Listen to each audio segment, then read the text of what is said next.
Tata IPL 2026 තරඟාවලිය.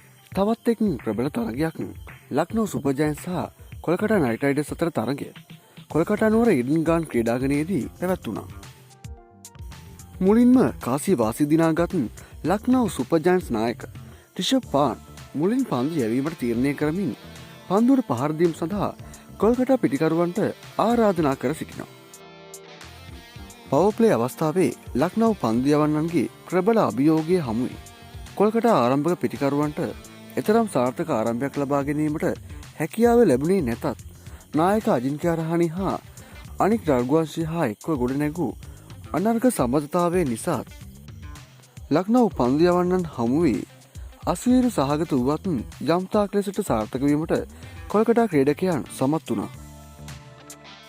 මේ අතර කොල්කතා කණ්ඩායම වෙනුවෙන් ඉන්දිය රුපියල් කෝටි 18කට අලෙවිවත් මේ වන තුරුත් IPL සහභාගීවීම අවිනිශ්චිත මට්ටමක පවතින මතීෂ පතිරණ පිළිබඳව ඉන්දියාව තුළ විවිධ පුවත් මතුවෙනවා.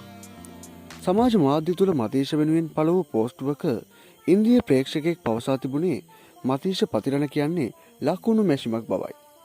එයට කදිම පිළිතුරක් ලබා දුන් තවත් ඉන්දී ජාතිකයෙක් පවසා තිබුණේ IPL එන හැම පන්දු යවන්නෙක්ම ලකුණු මැෂිමක් බවයි.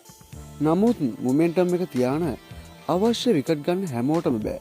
ඒ නිසා මතීෂ පතිරණ කොල්කතා නයිට් රයිඩර්ස් කණ්ඩායමට අත්‍යවශ්‍ය වෙන බවයි ඔහු ප්‍රකාශ කරලා තිබුණේ. මේ පිළිබඳව ඔබගේ අදහස් කුමක්ද? ඔබගේ අදහස පහතින් කමෙන්ට් කරන්න.